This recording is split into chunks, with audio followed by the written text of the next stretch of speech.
Hey David, it's Jack with Onboard Landscaping here to walk you through this design. Let's start off with something small. I've basically created your entire property from scratch, and I know you wanted to redo basically everything, so we've got a lot to get into. Get your popcorn or whatever, let's just get into it with these two trees in the front. We'd be using a Chilton Weatheridge wall stone to bring up the elevation on the back side of this tree and of this tree, so we can kind of create an elevated planting area the entire way around. This circle would get a black aluminum border, which would sit pretty much flush with the grass to keep the grass out from growing into that mulch bed. This one, it's not necessary because we'll be placing the stone straight up to the sidewalk. You can see that by the time we get to the sidewalk, the stones will be pretty much flush, so we don't have to worry about impeding anybody or anything on the sidewalk. And the plant that would go around these trees is lady's mantle. But yeah, so this one would just get like a semicircle aluminum border, really simple. Both of these areas will be getting new sod because I know we're going to resod everything. And I'll be walking through the sod. The sod is pretty self-explanatory. The job scope will be in the service quote, so if you want to look at that, it'll kind of describe the specific species of sod that I was telling you was really important, that we're going to be sourcing from Union Grove, Jasperson sod, that black beady tall fescue. So let's get into the front walkway and the stoop. The front walkway and the stoop would obviously have to be removed. We would be doing a mortared bluestone walkway, and this is a pretty much, it's the nicest product you can possibly get, but there's a lot that goes into creating a walkway of this quality. The first thing would be removing everything. Then we'd have to excavate about a foot to a foot and a half, depending on our grade, and we would put in a compacted gravel base, put in a concrete footing for the entire walkway. Concrete footing for the mortar to bind. Some guys do it on a gravel base, but if you want to do this so it lasts 100 years, you would do that concrete footing. So we do the concrete footing, we do a mortar bedding, and then we would put the bluestone on top of that mortar bedding, and everything would be set on mortar. There would be a mortarous fiber edge going around the entire side.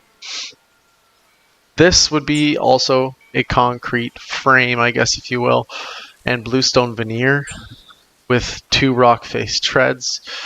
So that would look just phenomenal. And then we have this Holland Premier in charcoal as an edging brick. And I will put a render up on the screen so you can see what it would look like, as realistic as possible. You can pause the video and take a look at it, and we will move on to the gardens. First things first, the garden border. The garden border would be a land and stone cobble border. This would be put on top of a compacted gravel base. It would have a mortar footing that the stones would get tamped into. Each stone, they come in irregular shapes on their sides, so we cut each side of the stones so the transition from one stone to the next is perfect. And then after that, we do a mortarous fiber edge to really lock things in place. And then we backfill, do the seed, do any repairs necessary. So that would come before all of the garden planting, obviously. There are a couple spots with the edging where it kind of encapsulates this tree, and a perfect circle encapsulating this big maple tree in the front. And that's just because these are ground cover areas. So that keeps the ground cover from spreading into the rest of the garden. This whole area is pretty much the same, like I said, just cleaning it up and mulching. The only thing is there's 2 scraggly bushes here that I like to remove and put in 3 green mountain boxwoods. They get about this size at full maturity. And I'm thinking we can fit 3 in here after we trim this. I think it's a golden privet hedge, and it has just grown way up, but I looked it up online. They're actually one of the hardiest bushes. So trimming that back, 2 feet from where it stands now is definitely possible. But I'll kind of loop my way back around there after I get through all these plants. This might take a while. The ground cover surrounding the maple tree would be Pachysandra. You've got this backdrop for the Pachysandra being a big blue leaf hosta. You've got 3 bleeding hearts. You've got this oak leaf hydrangea, which would replace that scraggly bush that's there currently. You've got 5 Japanese grasses, really cool shaded grass. Has this really, I'll put a picture up on the screen for all of this so you'll be looking at all of it by now.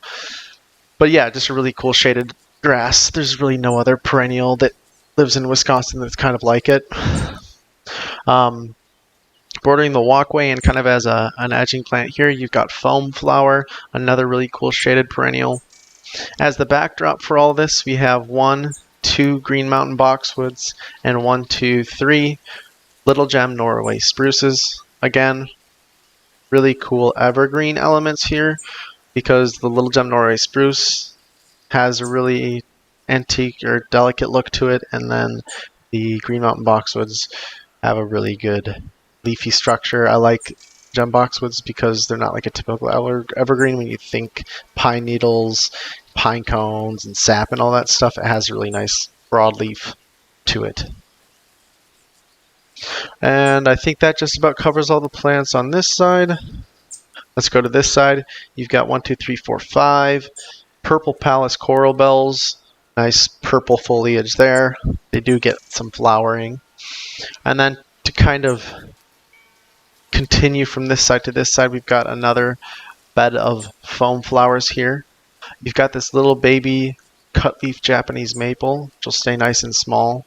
Everything that's on the screen is pretty much the size it should get to at full maturity. So the Little Gem Norway spruces will be smaller when I put them in, but this is what you're going to see when everything is full and booming. So yep, the foam flower, the coral bells, the Japanese maple.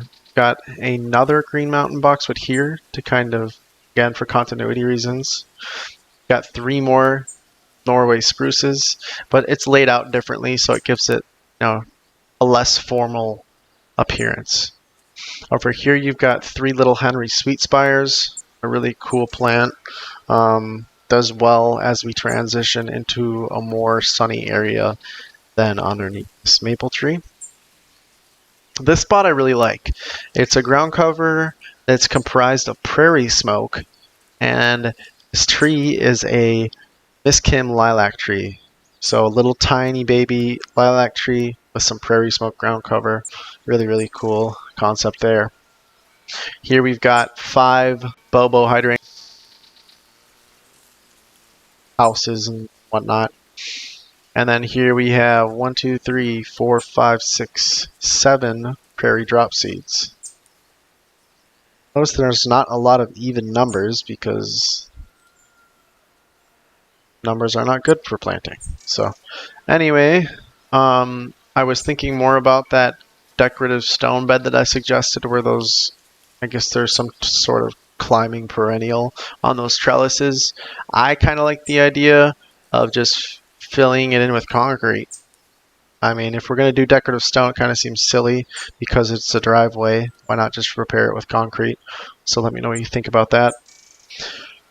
Here's a visual representation of what that step would look like so you can get up in here. So yeah, we'd be popping out that step or that concrete slab that's kind of sunken and then forming up a new step right there. Here's the revamped garden bed for the back. More Chilton Weatheridge wallstone. A lot of different plants to get into on this one. I really like this because there's just so much variety. There's so much to look at. They're all really hardy native perennials. It's just a really cool selection in my opinion. And they're all from Johnson's Nursery, which has just such cool plants and such high quality plants. So you've got that little archway with a little flagstone step or walkway. You've got another Japanese maple here. This one gets a little bit bigger than the one in the front. Got creeping golden sedum. Got Carl Forrester sedum. Got a different type of coral bell. You have catmint, a set of 3, kind of encapsulating that Japanese maple here. Got 6 Carpathian blue bellflower. Got 4 more purple sedums. and about 5 bright pink, hot pink dianthus. Really cool selection of plants. Really cool concept to kind of just hang out here, do whatever, just enjoy this planting area. And then over this way, we've got 3 spirea. We've got 1 azalea, 3 more spirea, and 3 hydrangeas. I kind of like the simplicity of this. There's a little bit of change as we come along, and it blocks the AC unit, but it's not a whole lot. You don't have a backdrop with perennials in the front to make things super crowded. And then over here we've got that big bed of thistles, ripping all of that out, minimizing it, keeping a uniformed straight line as we come along this way, and planting 7, I think it's much more than 7, right? 3, 6, 8 pinnacle hydrangeas. I know when we were talking about the estimate in person, I kind of suggested maybe we go with the edging up to this privet bush and terminate the edging. But that just allows grass to grow up into those privet bushes, and it kind of, for continuity reasons, I like the idea of just continuing the edging, mulching up to the privet bushes, so that we have, some closure on the edging. We follow it around, and it just makes more sense in terms of professionally designing it. Here we have 3 more Green Mountain boxwoods. So again, removing growth, soil amendment, planting, mulching, all that good stuff. Here we've got 5 ladies' mantles, like the ladies' mantles that are in the front underneath those trees. We've got 1 white knockout rose as a point of interest on this corner. You've got 1, 2, 3 more purple sedums and 1, 2 more autumn joy sedums. That includes everything. In terms of the planting, there's going to be a lot of stuff on the quote, like stuff about the sods, stuff about soil amendment, and all that good stuff, and a number of various other things like snapshot and preen, herbicides, bush removals, and all that good stuff. But yeah, let me know what you think. Thanks.